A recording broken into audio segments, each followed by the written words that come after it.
Welcome to the Better Angels podcast. It's Tuesday, February 12th. We're coming at you live from the Courtyard Marriott in Ladera Heights, California. What's up, John? What's going on, Ciaran?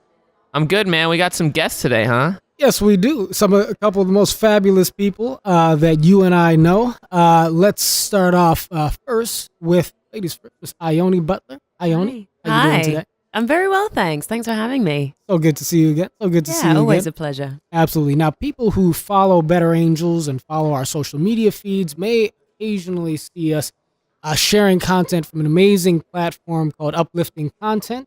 And if so, you may recognize the name and face of Ione Butler, or from a million others. Right? Like Zombies. Like Zombies. That's right. Some really terrible B movies, yeah. But Ione, why don't you just take a few seconds to let people know who you are and why you're so fabulous? Sure, thank you. I'll do that. I started a platform called Uplifting Content about 3 years ago because I just felt like we were missing. The world needs more uplifting content, basically.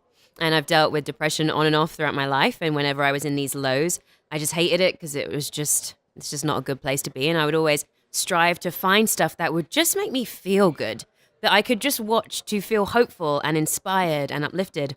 And it was always difficult to find that type of content. So my platform is like a hub of inspiration. It's a Facebook page, a blog, and a website. I have a podcast where I interview awesome people. And I'm currently working on a book called Uplifting Stories, sharing stories about remarkable people around the world that are doing great things. Just trying to shift that balance of news content that we get to some of the more empowering, inspiring, uplifting stuff rather than just everything is awful stuff. Nice. But wait a second. So you're saying that Twitter and Facebook are not places of inspiration and positive energy? They can be if you seek it out. Right.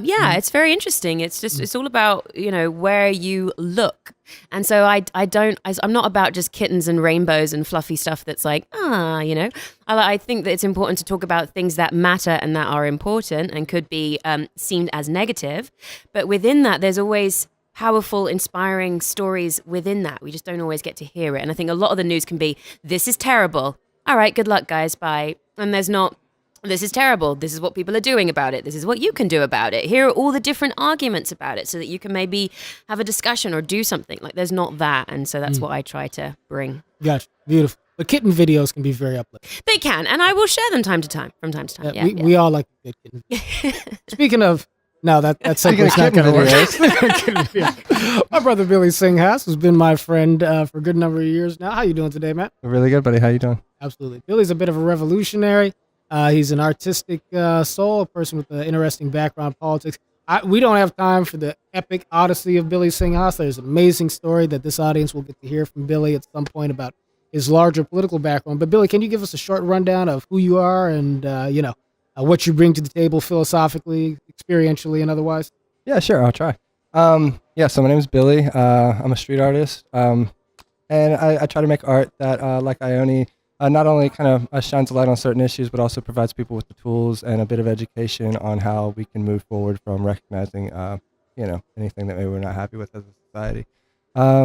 So that's, that's my main thing. But, I also do other things as well. I wrote a film called We the People, as we've talked about before in the past. That's something I'm working on. I also have another big project that's coming up that will be kind of less anonymous than things that I've done in the past. And that's it. I don't know, I'm just trying to create art that I feel in some way, shape, or form is like providing people with the tools so that way we can start to see the changes that we're looking for. There you go. Beautiful. All right. Well, speaking of changes that we'd like to see in the world, one change that I would is for people to sort of, when a big story hits in the media, in society, online, and so forth, just kind of take a breath before we all hyperventilate and have a heart attack over who said or did what, revealed what about the past. But America's not taking my advice. So, Or take a walk around the block. Or take a walk around the block. Or Google something. Yeah, do your research. Log out of Twitter. Yeah, right. Look up facts and stuff. That might be it. But America's not taking our advice on that yet. We're working on it. But there are several things in the news, particularly of racially sensitive nature, that have a lot of people sort of rushing to judgment in terms of, whether or not a person should be judged a certain way for something that they may have said or done in the present or the past, politically, which depending on whether you're right or on the left, makes you kind of either want to say this person should be discarded from our mainstream society, or no, we should defend this person and give them another chance. And it's just interesting to see how these different situations are similar, how they're different. I'm curious to know what you guys think about some of them. So let's kind of take them one at a time. First one that comes to my mind is this situation with the sitting governor of Virginia, Governor Ralph Northam. Am I getting his name right? Governor Ralph Northam. I believe so. He's Democratic governor of Virginia. And my understanding of Governor Northam, and Ciaran, you and I, we talked about this at the Better Angels at our retreat in Washington. Well, we were in Virginia recently. So That conversation got deep. yeah, we had a deep conversation with some of the other folks on... had a deep conversation with some of the other folks at the Better Angels team. There's a lot of differences of opinion, but the situation, for anybody who doesn't know at this point, I'm sure everybody knows, but if you don't know, here's the breakdown. Governor Northam is, I think, up until now, has been a pretty popular governor of the state of Virginia. But a picture of him came out from when he was in med school, of him in blackface. In his yearbook. In his yearbook, in his med school yearbook. Well, the picture was somebody in blackface and somebody wearing a complete KKK getup, including the hood. Right. So, both of those things, not just someone in blackface. Not a good look. Not a good look. Right. Now, and it was his yearbook photo. And it was his yearbook photo. Now, Ciaran, didn't he say that was not him in the picture at first? Or didn't he kind of... So his story got a little confused. Initially, he said something like, I apologize for being in that photo. Mm-hmm.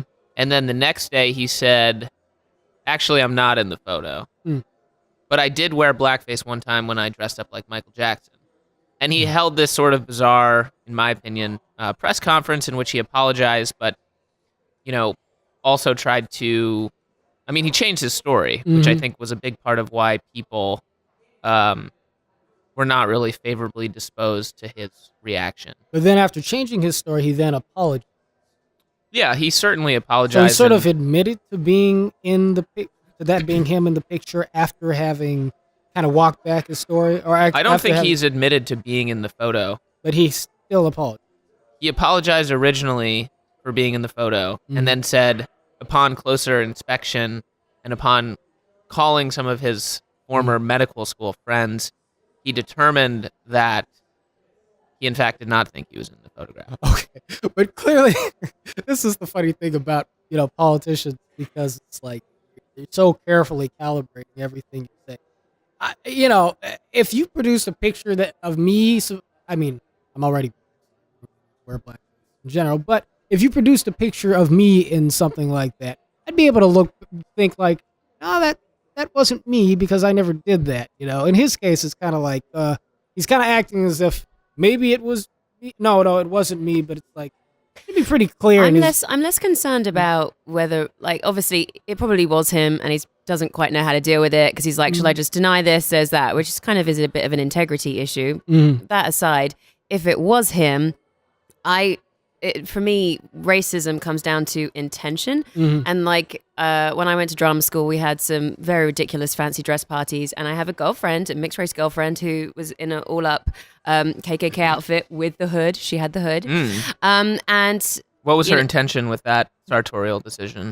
No idea. It was just something to dress up as. I think maybe she thought that it was quite amusing, given she was a brown woman with dreads in a KKK outfit. Just something controversial, I guess. But she's then gone on to do a lot of kids' TV. And so I wonder if that came out. What does that mean? Does that mean she's a racist? No, she's half white. I don't think she's a racist. So I think for me, it's the bigger question and the bigger issue is, what were people's assumption of this guy at college? Was he going around being racist? If someone dresses... I don't get this whole blackface thing. I think it's a very American thing that people... that Americans feel more strongly about versus people in England, where we don't have as we don't have many issues with race as much as here. But to me, I can see it being insensitive. But like I say, I dressed up in stupid things when I was at drama school. Did that make me have hateful views or think that I was superior to somebody else because of these things? No, not really. So I think it's trying to understand the reason for the choice. Where did that come from? Was it a place of malice? Was it just being an idiot? Does he have a bad character? Do people think he's racist? Was he racist and rude and offensive or whatever then? Yeah. I think that's more important. Well, and I'm glad that you made that point. So a lot of people came out the gate saying that Governor Northam needed to resign for this, right? But like I said, he was reasonably popular, and I saw polls come out just within the last 24, 48 hours, polling the residents of the state of Virginia. Virginians are split almost 50-50 in terms of whether or not he should step down. But I did see where by a margin of, I think, about 20 points or so, African Americans in the state of Virginia actually think he should stay in his position. At least, maybe this was a Democratic Party poll, but African Americans, by a much wider margin, think he should stay in his position, whereas white, Democrats in the state think he ought to step down. I should apologize because I don't know if this is a Democratic poll in particular or just a general poll, but blacks were more likely to think he should stay. Billy, you're from that part of the country. You're from West Virginia, right? But I'm sure, you know the region. How does the whole controversy strike you? What was your gut? Honestly, mine was close to Ione's. As I was like, what was his intention? Given that it was a different time, like, this wasn't a social norm to be like, hey, like maybe what I'm doing is insensitive. For instance, he mentioned that, I had dressed up as Michael Jackson, and that kind of struck me. I was like, had I not known that was offensive and I wanted to dress up as Michael Jackson, I would probably dress up as Thriller, paint my face black, throw some green on top, and think that, hey, this is a cool outfit. Don't I look great? But knowing that would be offensive, okay, cool, I'm going to shy away from that decision. Maybe I'll be a much older, more mature Michael Jackson. You'll be the white Michael Jackson when he Exactly, got white. I was going to sway my decision on how I'm going to With dress up Michael, like you Michael. can be Michael in any shade. So that's the cool thing about Yeah. it. Breaks my heart. I want to wear a Jerry curl, but I'll do what I got to do. I think with blackface, there's sort of a range in people's awareness of the history of that. Yeah. Right. Obviously, in America, it sort of became a racist trope to, present black people in this very mockable way, and sort of almost kind of subhuman and sort of solely existing for the white gaze and entertainment value. The history of minstrel shows and Exactly. all these different. But the KKK outfit, I think, is pretty universally recognized as a symbol of white supremacy. If you went to school in the United States, you probably know about the KKK. Right. Yeah, and He wasn't in that. So is there a reason that are you saying that the two of them together, is there a reason that you bring that up? Well, I think the first because thing he's is standing next to I don't somebody who know was in a KKK. if he was Assuming in this was there. him in the picture, which apparently there's reasons. still a lot of That's kind of like putting a cop and a robber in a picture, or like a cowboy and an Indian as well. It's like, hey, let's get these two in this picture. We don't know how Right. that picture came about. I mean, I can see there having. I mean, what years are we talking? Governor Northam. this was in the mid '80s. This is in the mid '80s. Now, even in the mid '80s, society had changed a lot. Period.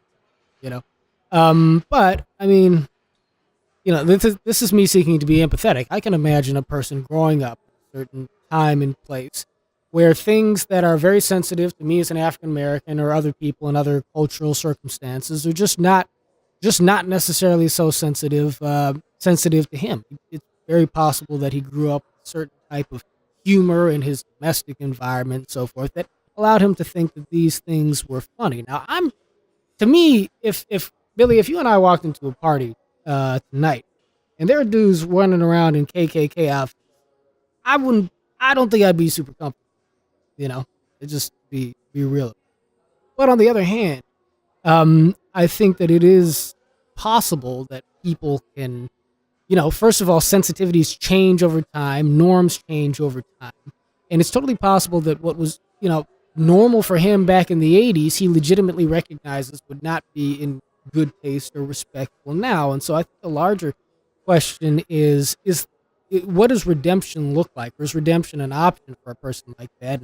Even if redemption is an option, does it mean he should get to stay in office? Does it mean he shouldn't get to stay in office? Or is this just sort of a question for each individual's kind of conscience as a voter here in the state of Virginia to decide?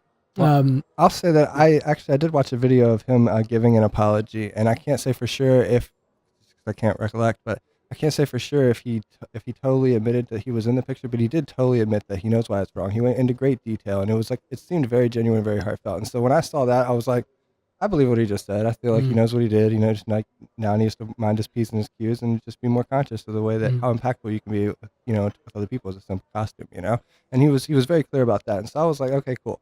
That's I feel like this is genuine. I'm just going off my own intuition. I feel like he really feels that way, and he's not going to make a mistake like that again. I know that Hillary Clinton is in a outfit or in a picture with Bill Clinton, and she's wearing blackface. There's a picture of this on the internet, and we give her a pass. Yeah. Hillary Clinton I think wearing blackface? I think I missed that. No, one, this is old. This is like when they were I in might have to college. Google that. Yeah, no, I never heard of that. Yeah, and I worked on the Hillary campaign. check it out. Yeah, it's when she was in college. Should have emailed Karen. How did that not get? How did that not get out? That's incredible. That's the thing is we give her like the party gives her a pass. Let's go Google that. We got to Google that. Google one, that. Hillary Clinton blackface. Bill Clinton's standing right next to her. He's dressed up like like a farmer kind of style guy. I can imagine that. Yeah. One thing that I can say though, because you were talking about should he step down? Mm-hmm. After what Billy just said, hearing his apology, I feel like people need to really get down off their high horses. I'm finding it very difficult just to hear this. Like I don't quite understand what the rage is from people that have done something in their past that they are owning up to and apologizing that wasn't from a and I'm speculating because we don't exactly know where, if he did it and where it came from. But if it was from I'm just ignorant. I didn't know that it was offensive. It was from that place where this rage comes from, that someone should step down. Someone that's doing a decent job in their job, why they should step down. Oh, we're just seeing the Hillary Clinton blackface picture now. Oh, and I think it's getting really dangerous. I don't know, man. You think that's Bill and Hill? I think that's definitely fake. Is that true? Right there. Oh, it's false. It says it's false. Who says Fake it's false? news. Who Snopes. says fake news? Snopes?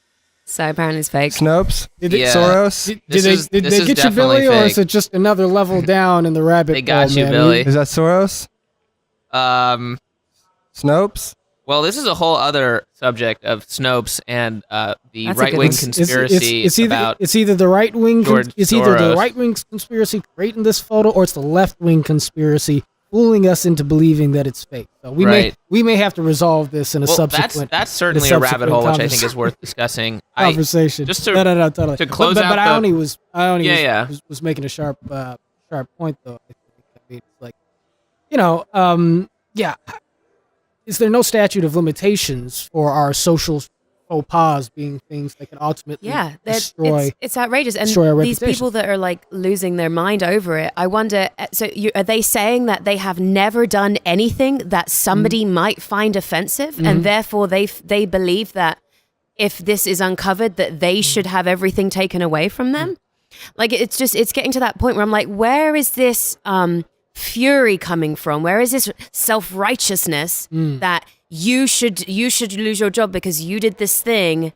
And again, it's like no one's really investigating where it came from or the place there, and they're jumping to these conclusions and making these assumptions without like really looking into it. Right. Like it's a lot of hurt people lashing out at people, and I think it's like misguided. It's like you're choosing to lash out at this when there's a lot more kind of insidious, toxic, evil people doing things that are really actually damaging to society, and this is what you're going after? Well, I think that I agree with what you're saying in spirit, and I think you always have to make room for redemption, and especially the sort of knee-jerk reaction and sort of mob mentality that happens, I think is problematic. I think in this case, a couple things. I think the first thing is there's a bit of a higher standard for a public official sometimes than an everyday person, insofar as his ability to effectively govern is arguably compromised once this happens, because his standing in the eyes of both his own party and the wider public goes down, and he has, the Black Caucus in the legislature saying he should resign. He has Democratic leaders across the country saying he should resign.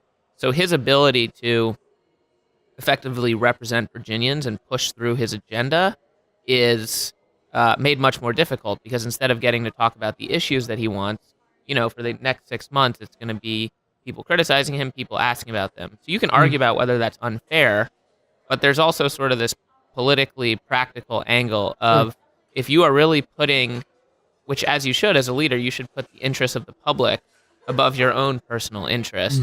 And I think if you take that into account, there's a strong argument that he should step down. And then once he steps down, he can work through his personal redemption story as a man and as a leader and as a member of the community.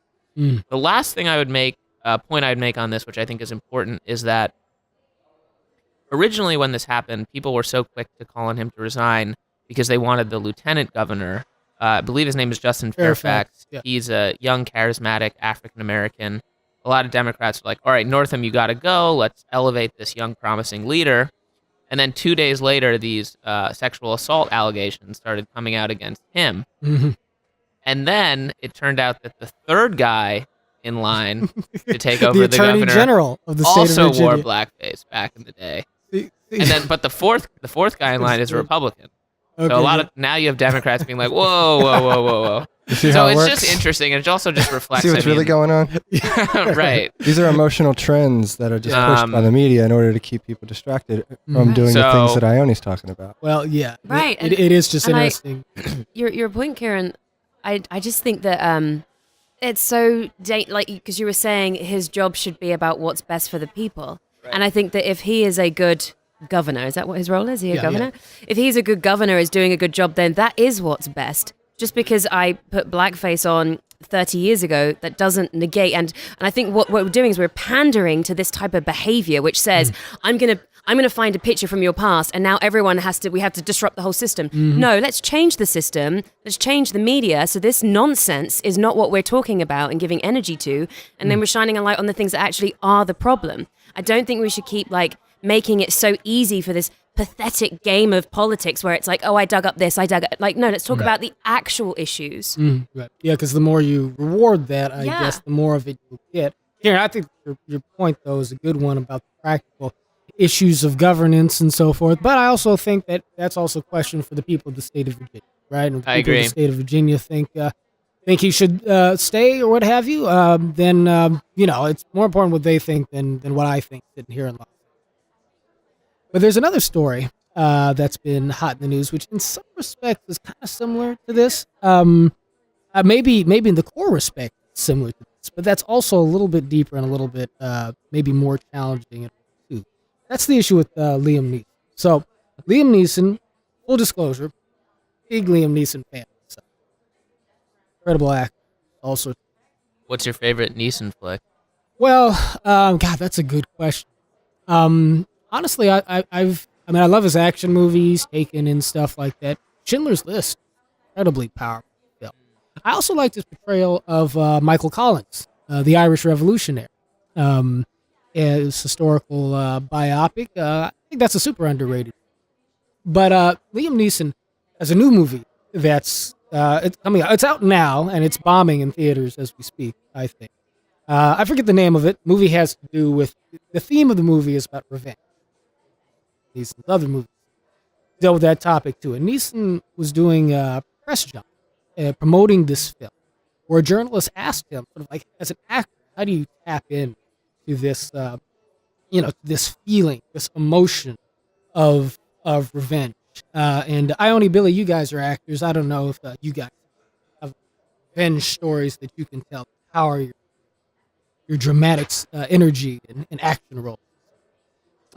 In Neeson's case, he went deep into his past to answer this question, and he talked about a real experience he had where a very close female friend of his, Cold Pursuit, that's the name of the movie that's out, Cold Pursuit, where a female friend of his was raped. Now, this, he said, 40 years ago. This is a long time. But a female friend of his was raped, and as it turned out, she was raped by a black man. He asked her, what he looked like, so on and so forth. He was black. And he was so enraged by this that it sent him into a fit of what I might describe as sort of like temporary racist mania. What he did was he walked up and down the streets of, I think this was in Ireland, and I'm not sure where exactly, somewhere in Northern Ireland. And he went up and down the street with what's called a Is that what they call it? No idea. I'm Oh, gosh. not too down with my Irish. Okay, lingo, sorry. Gotcha. Irish street weapons. Bad There you Brit. go. I wasn't into that craze. I think we had a British person at the table. I thought, like, Ione, surely No, you I know. will I'm know. just not very cultured. I'm sorry. My name's Ciaran O'Connor. That's true. Yeah, You're- yeah, And I Ciaran don't- should know. I don't know what that is. Yeah, but I think- What'd you say it's called? I'm about as Irish as you are, Ciaran, as far as Yeah, the that's true. vocabulary. 23 and me. That's true. Yeah, we went through my results. Yeah, I think it's called a kosh, and what it is, and correct me if I'm wrong, but what it is just like a metal club, a short metal club. And Neeson just describes himself as for about a week or a week and a half, going up and down, neighborhoods, just hoping, hoping and praying that some black guy, in more or less his words, stumble out of a pub and try and pick a fight with him about something so that he could kill them. Basically, he was hoping. He said all of this. Yeah, and Wow. in the course of saying it, he said he very clearly said I'm ashamed to say this, but that's how I felt. And he, in this original interview, he talks about how this was his irrational, emotional response to the tragedy that befell his friend. And after a week and a half of just walking up and down the street of this club, hoping that this would happen, he thought about it and reflected and realized that, I'm in a bad place mentally, and so he went and he spoke to friends, he spoke to a priest, he, went power walking, he said, and he said that, the hate kind of, flowed away from him and he let go of that attitude and it hadn't been a problem since. So he was talking about this as an episode in his past that he was ashamed of, but that gave him a sense of how powerful the feeling of revenge and the lust for violence is. But when he told this story and it got out, oh man, just hammered in the media for being a racist, right? And for, just kind of, I don't know, being the type of person who I guess we all should be worried about, just violent, sort of violent white male who feels like he has a right to physically harm, torture black people, and so forth.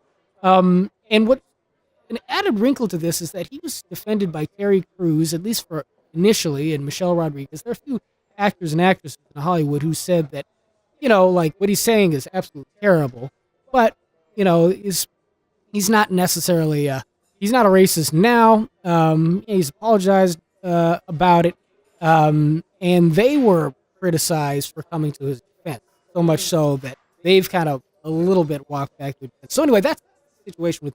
Do you guys feel similarly about that North thing? Does Neeson deserve the criticism, or is it more complicated? I don't know. Ione, what do you think? Do you want to go? Because I can go in deep on this. Do you want to? Okay, Okay, well, go I'll ahead. just do that and then we'll let you ride. So yeah, I was just gonna say, I think that it was not even it's being mislabeled, and it's always mislabeled. Well, not always, but very frequently. It's not racism. It's a temporary prejudice. Mm-hmm. It's not like he said during that time, like I just felt like whites were superior in all ways, and we should just take over the world. And blah. He was like, I was looking for somebody that would give me resolve. Mhm. And that's possible no matter what color you are. He did use the phrase, not that this changes what you're saying. He did use the phrase, I was looking for some, quote, black bastard. Yeah, black bastard is what he said, correct. But, that's possible no matter what race you are. Somebody from another race could, harm a loved one, and you could potentially go through that stage of like, Right. temporary prejudice against this person until you work through it. Mhm. And, I feel bad for the people that were in that neighborhood at the time because they were obviously in danger and they didn't even know it. And so, like, obviously that's something that needs to be discussed and something we do. But, people can work through these things, and for me as an actor, I know what sense memory is, and I know how valuable a story like that could be if you had a role where you needed to chase after revenge, like to tap into that. And I honestly, it's not that he's, he didn't know what he was doing. Like, he's an intelligent individual, and that was very brave for him to like say, you know what, I'm going to be really vulnerable right now. I'm going to tell you, like, I'm just going to lay it out there and be completely transparent. And, for me, like, again, I'm going to say, like, oh, I'll give this guy a pass because, like, I see where his heart is. You know what I'm saying? And, like, I'm sure if there's something that he could do to redeem himself in the eyes of his fans or the eyes of anybody, I'm sure that he would do that because of like who he is and where he is, with the situation. So for me, I just don't see it as racist. I see it as like a temporary prejudice, and like I can understand that. And like as an actor, I see the value in that. And like as a person, I see like that it was very brave for him to reveal that. I don't think that he needs to do anything to, make me feel better. But if there are other people out there who need to see that, I'm sure he'd be willing to work with them just based on where I see his heart. Well, he's definitely trying, and I mean, he's on a big apology tour and so forth. But his public image, I think, maybe hit by this. But I feel like you have something. I do, and again, it's like the need to have a public apology tour. I don't get why. First of all, I think what he said was incredibly beautiful. To be so honest, to use the word vulnerable, to be so honest. A lot of people aren't honest. We've got a lot of very dishonest people who are putting masks on, who are shielding their truth, and I think that is very dangerous and terrible things that are going on in humanity because people are not honest. He was honest about something that he experienced and something that he did. Thankfully, there was no one there. He actually didn't attack anyone. He was just in a rage. I would like to know if there's anyone who has never had a hateful thought about someone, like who is this pure being that has never thought to do something or has, made a judgment on someone because of something. Like, who are these angelic people? I can only think of really the Dalai Lama is like probably one of the only people that I think is just pure in thought all the time. And maybe even he's had something. So he said. And so he says, can you imagine it? We need to go to the him. Me Too's going to come out on him at some point. Yeah, he was discovered. They found him. Oh, they did? They searched him out. We need to go into his... He asked for that. We need to go to his high school yearbook. Check that out. And so it makes me so angry that someone is speaking truth about an experience that they had, a lesson that they learned, acknowledge the fact that that was a terrible way of thinking and that they're ashamed of it. Communicating, sharing. So many people, abusers, people in all these situations, having dark thoughts with no way of communicating what's going on in their mind and acting out and doing all these terrible things because we have this mob mentality, whereas as soon as you share something, we have to jump on them and attack them and rip them apart for having a thought or for doing something that we don't think you should have done. And it's just so dangerous. And like this apology tour thing, good for him. Like I think he obviously cares about his reputation, but why does he need to go on an apology tour? Like I think, again, it's like with the other guy that we were just speaking about, we're pandering, we're creating this monster of, I said that I did something stupid when I was a kid and now I have to apologize to the whole world about it. Like, why? Like, I don't know. It's just it's just so dangerous where we're getting, and it's like so there's overly political correctness, which then it becomes this whole thing, and then everyone's afraid to say anything. And again, it comes down to intention. When he was speaking at that conference, was he going around saying, "I hate black people. I think black people deserve to die. I think I'm better than a black person." All this nasty racial rhetoric. No, that wasn't what he was talking about. This shouldn't be as big of an issue as it is. Why is it when there is a politician or somebody who does say all this hateful stuff, then that's not what's happening to them? They're not going on an apology tour. One thing that just distinguishes this, I think, is the element of violence from some of these other stories. And I definitely take, Ione, what you're saying to heart. I think it is brave to, relive shameful moments and talk about how you learn from them. But I also do think it is reasonable to condemn violence, especially when it's relayed by someone who's a role model to so many people. But let's be clear though, there was no violent act committed. There was nothing that he did. He had these feelings and he had these thoughts. We're talking about a man who didn't do anything. Right, but you were just talking about the importance of intention. His intention was to murder somebody. No. But he didn't. Right, and but that's impact, not intention. Well, yeah. So obviously, it seems like there's. I think we would all agree that there's clearly a difference from what we can tell from the outside. None of us knows Liam Neeson personally, I don't think. But there definitely seems to be a difference between who he is now and who he was during that week and a half period, which was a period obviously catalyzed by a tremendous tragedy in his personal life. But it doesn't excuse, what he might have done. But thank God that opportunity didn't present itself. And like Terry Crews was saying, he was able to chart a different course, and we all come to a fork in the road, right? Where we have, we could go one way or we could go the other, and we could be one type of person and really damage the world, or we can be another type of person and be redeemed for the things that we might have done. I suppose, though, it is worth acknowledging, I think, because Ione, you're asking, like, why is it that people are piling on in the way that they are? And I think, there is a social context of just the moment we're in. I think a lot of this does have to do with social media and the way that social media sort of highlights, I would say your point when you're, at the beginning of our podcast, all the negative things about not just life, but other people. Where, we see these videos of young black men being shot by police officers in circumstances that frequently do not seem justified. And we see, there's all these different instances of, you can say certain things maybe are taken out of statistical context, but just put all that aside. Just on a total sort of like emotional and psychological level. You turn on your computer, you turn on the TV, and you just crack open a history book, and you see this broad history of the abuse and marginalization of different groups of people, definitely including black people and so forth. And so I think that, on an emotional level, I think a lot of people listened to Liam Neeson's words, and they just felt like, okay, this is you admitting to being one of the worst types of people imaginable, and now you're comfortable enough as this white celebrity millionaire and so forth to sit here and kind of, give us your pious reflection on who you used to be. But guess what? All sorts of people who look like me are still suffering and could still be killed in just a casual moment of rage by a person with your status and your privilege.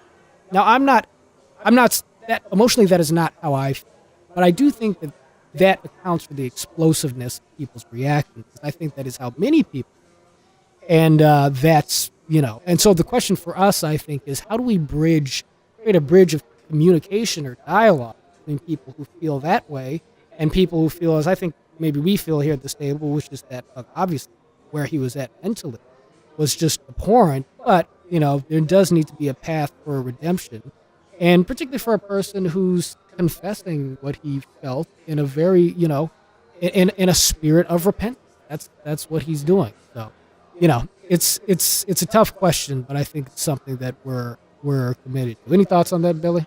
Well, yeah, like I said, with like the emotional trends, like, everything has trends, whether you're, trading money or you're in a hip hop gang or whatever it is you're doing, like there's trends in everything.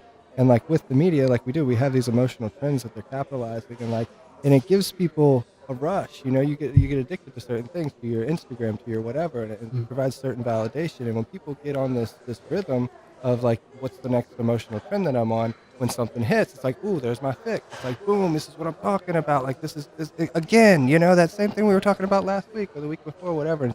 And it feeds people, and like that's part of the problem is like people are addicted to that now. Like what the media has created. The pain body stuff that Eckhart Tolle talks about in it, and people kind of get attracted to that too. 100%. A lot of people are in pain, and they're feeding off all this pain it's and like anger. When you have a pain that you touch, and it kind of feels good to Yeah. Yeah, I think a lot of people are projecting. I also think there's an element here of changing social norms. Yeah. So I think for a lot of people, particularly on the left, they see a larger movement of changing norms in terms of what's acceptable and what's not acceptable. Obviously, you look at the Me Too movement and how quickly norms have changed and how over time that changes behavior. And so I think sometimes people think essentially, yes, there are always going to be individual kind of casualties in this revolutionary moment. Maybe somebody who has to step down when it's not entirely fair. But for some people, I think they think, well, that's a small price to pay for the overall societal benefits that we're going to get from changing these social norms. So in the future, if there's some young man who has these thoughts about, I want to go down the street and the first black person I see, I want to kill them, maybe they'll think, oh, wait, I remember this incident with Liam Neeson, and maybe that will cause them to think twice. I'm not saying that's necessarily how things will play out, but I think a lot of people think about these sort of larger social movements in more revolutionary terms, where it's sort of like the ends justify the means when it comes to these reactions. Yeah, I definitely agree that I think that is the way a lot of people are thinking. But I also feel like it's a very dangerous way to think, and ultimately counterproductive, because we are all individuals. exactly. And just, I do believe that there needs to be a path for individual redemption. And just sort of your point, Ione, like it's like let he who is without sin cast the first stone, right? Right. Like who among us? A lot of moralizing. It is, but and on your point, Ciaran, I would love that to be the case where someone has this feels enraged or has this belief, and then they go and they think, oh, Liam Neeson got in a load of trouble for this. I'm not going to do it. But I don't think that's what changes hearts and minds of people. Racism doesn't go away just because you make it illegal to be prejudiced against people. These beliefs still exist, and so just because someone got fired or someone got told they got demoted, that doesn't change racist beliefs. But do you think someone might think twice about, sending a sexually inappropriate email at work because of all the backlash that people have gotten as part of the Me Too movement? I definitely think that's true. I don't think that would make someone not be. Yeah, no, you're right. It's a good point. Yeah, I think that it definitely does stop people doing that. But I think that racism, I don't know. Well, the enduring salute. Yeah, I mean, social pressure will keep people doing certain things. But if we penalize people for actually being vulnerable and repentant about the things they've done or might have done in the past, then I think that probably has the opposite effect, making people more entrenched in their prejudice, even if they try and cloak it more in their actions because they recognize the punishment. No one want to be honest. No one want to seek help. No one want to. Well, that's what I thought was so brave about that, is the fact that he was showing like, hey, I'm a real human. Yeah. I had this real experience, and I'm willing to bear that to you, because so many people are hiding that. I'm not like point fingers, but kind of. But like think about like the Hebrew Israelites in that one video from last week. If you've ever run into some Hebrew Israelites, I have great conversations with them. I enjoy them as individuals, but they would just assume as, hey, if there was no law, slice my throat. And they know that. And they walk down the street thinking that all the time, but they don't, but they're balanced individuals. And it's like Liam Neeson just saying, hey, I'm another individual who's had these thoughts and these feelings. And the more that we can own up to that, and the more we can see that humanity in each other, the more that we can get to a place where we're all kind of like holding space for each other and building together and creating new systems of how we're going to work together. Right, yeah. Yeah. Through that honesty. Because without that honesty, then everybody's still locked. Yeah, we should I feel like on the one hand, we do need social pressure can be a valuable thing, showing people where the. And that doesn't always necessarily need to result in, in material punishments or anything like that. But we do want to hold a social standard. And yet, the culture of forgiveness also seems like it's got to be equally vital to encourage. And I feel like, in our call-out culture, the social media moment, so forth, mob mentality, I feel like that spirit is really and there's definitely a way to express appropriate criticism without saying somebody is just completely personally your evil. Just saying you're a bad person and you don't deserve to ever be in the public spotlight. You should just go crawl in a hole, right? Because in this case, obviously, I think the criticism of what he did is appropriate. Like it's okay to say like that was wrong, and clearly he agrees. Right. But to completely say that he's always going to be a bad person or he's evil or he's a racist, right? And I think you can draw a line between someone holding racist attitudes in the past and attitudes change. And I guess it comes down to like the benefit of the doubt, right? We're seeing that in all these cases, like Brett Kavanaugh. Like where do you draw the line? Who do you give the benefit of the doubt? In which cases, what is sort of the standard, right? Like in a criminal case, it's like beyond a reasonable doubt. But a lot of these things are not criminal. It's more like the court of public opinion. So do you rely on that standard? Do you rely on like a preponderance of evidence? Or is it kind of like, well, this guy did some pretty racist stuff. I think there's a pretty good chance he's still racist. Sorry. Well, obviously people's individual background, their records of things they've said or done is going to influence the way people interpret their statements in the current moment.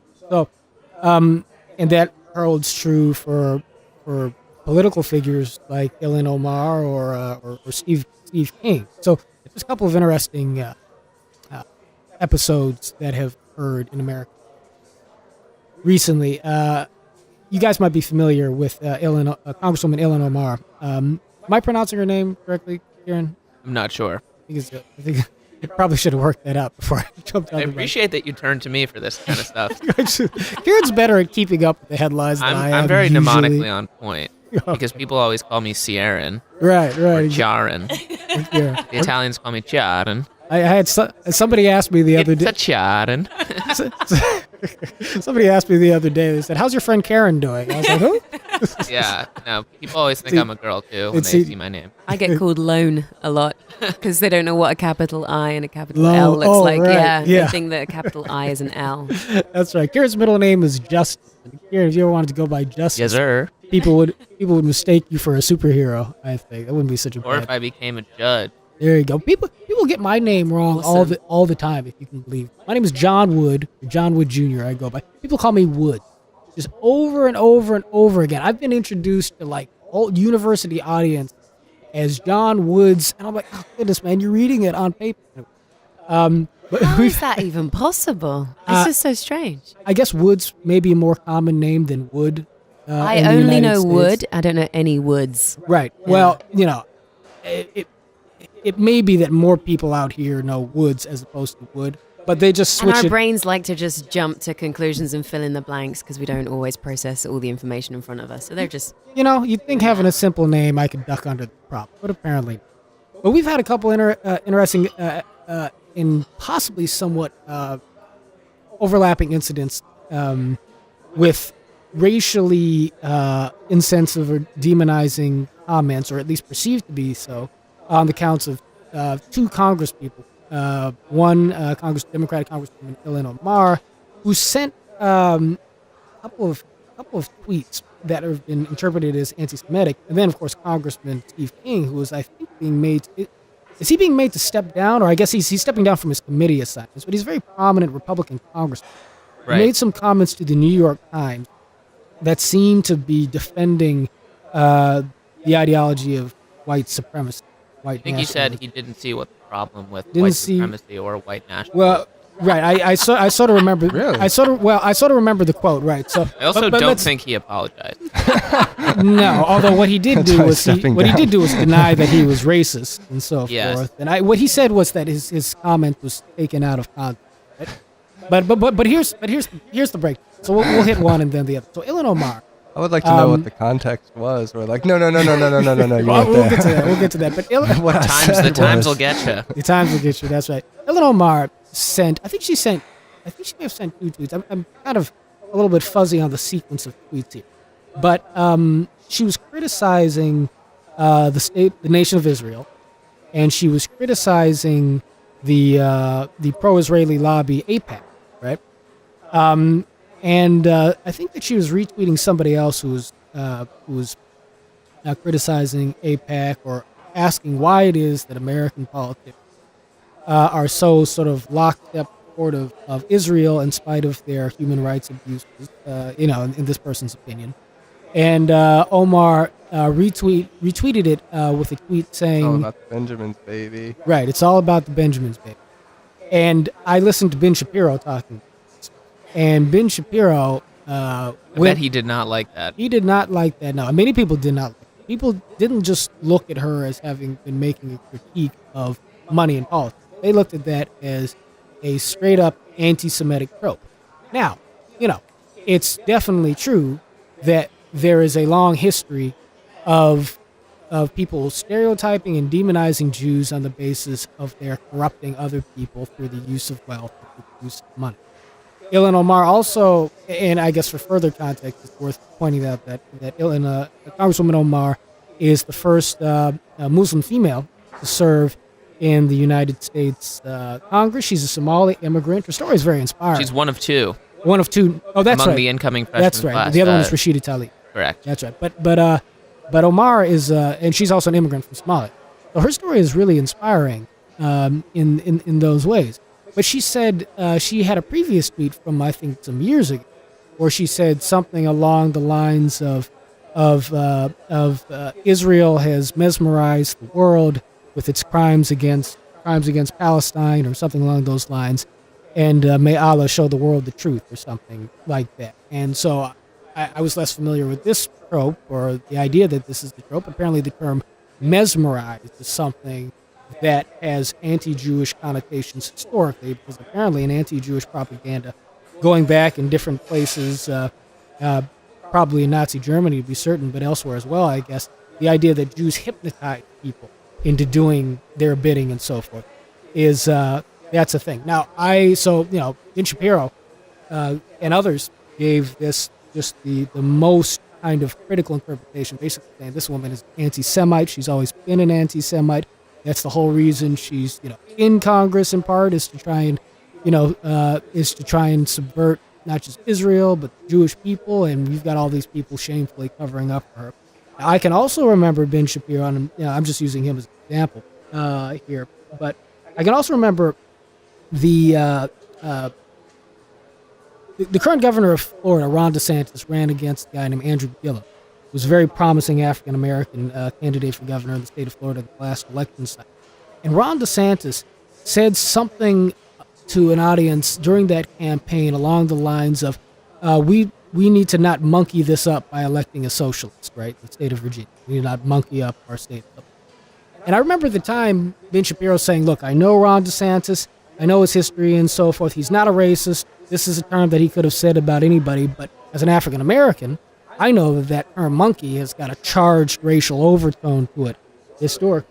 Yeah. Right? Well, it's also the Trump playbook, right? I mean, Trump's always putting stuff in his tweets that's sort of like a dog whistle to racial prejudice. I mean, just the other day, he calls Elizabeth Warren Pocahontas, right, to make fun of her claims to Native American heritage. And the other day he said something like, see you on the campaign trail in all caps, which many people took to be an allusion to the Trail of Tears, which for those who don't know is when Andrew Jackson forcibly removed Native Americans from their land, causing thousands of them to die. Yeah.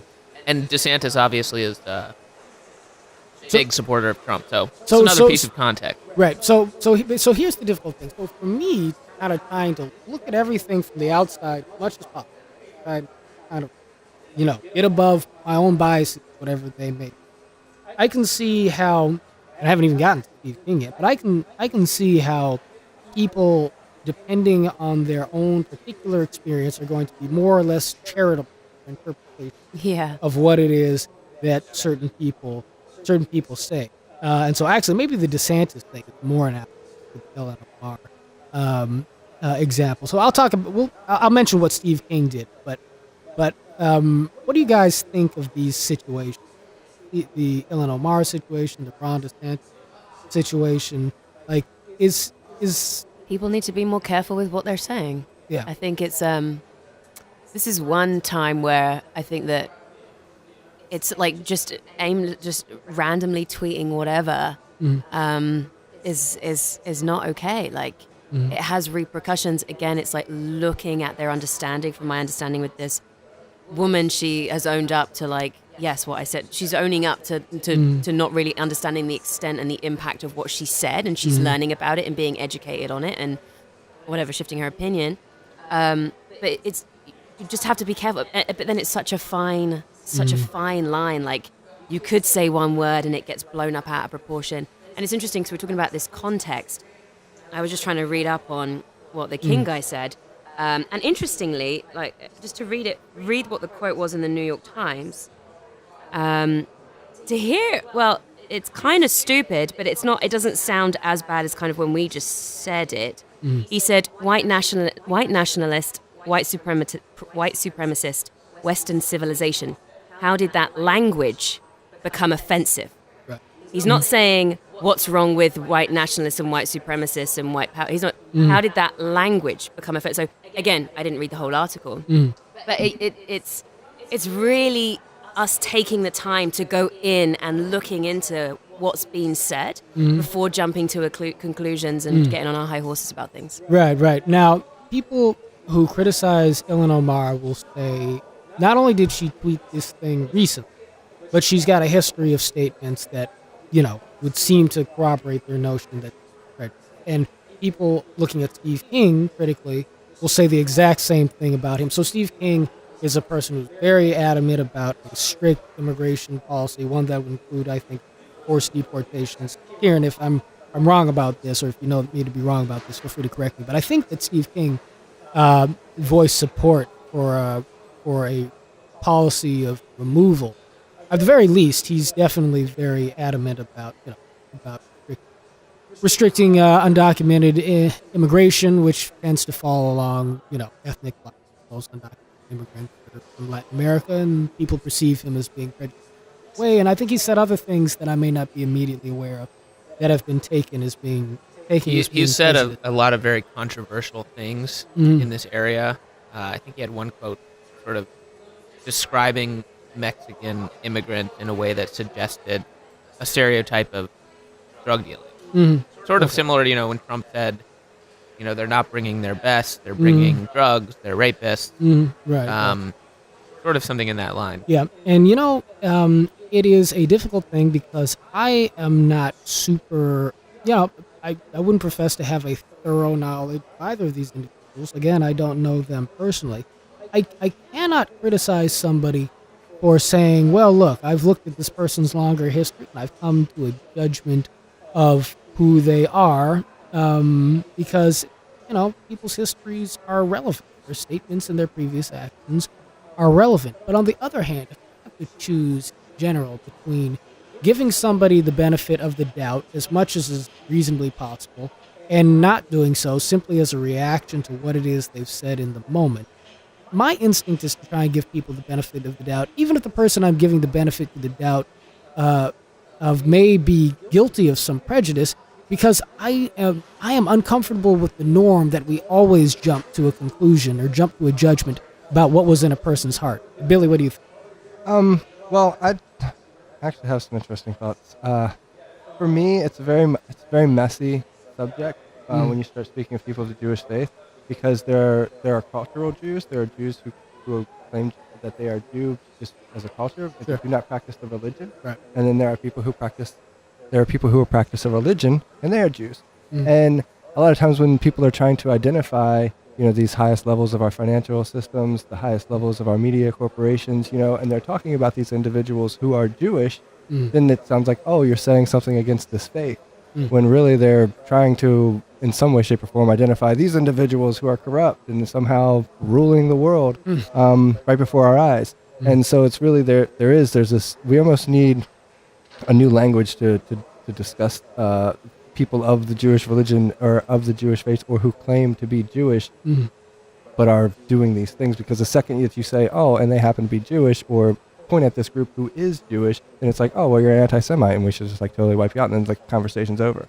Well, yeah, and people I think are sensitive to the stereotype that, Jews in some general sense pulling the strings in the way that you're kind of illustrating people perceive them as doing. Because obviously, there are many Jewish people are very successful in the United States and elsewhere.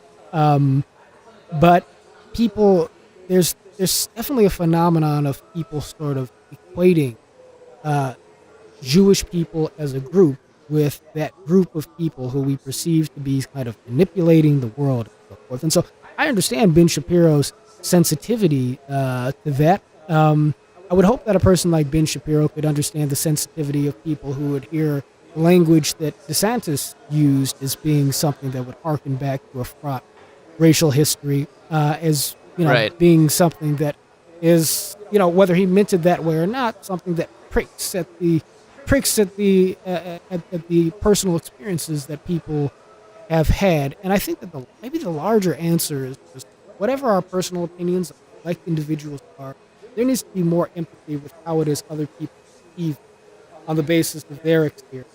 And I think that broadening out this dialogue about the differences of our experiences, so in the way that in an uplifting kind of, is one that would allow us as a people to not, in mob fashion, rush to judgment on every single issue. Try and build up a mutual understanding between us why we feel the way we do.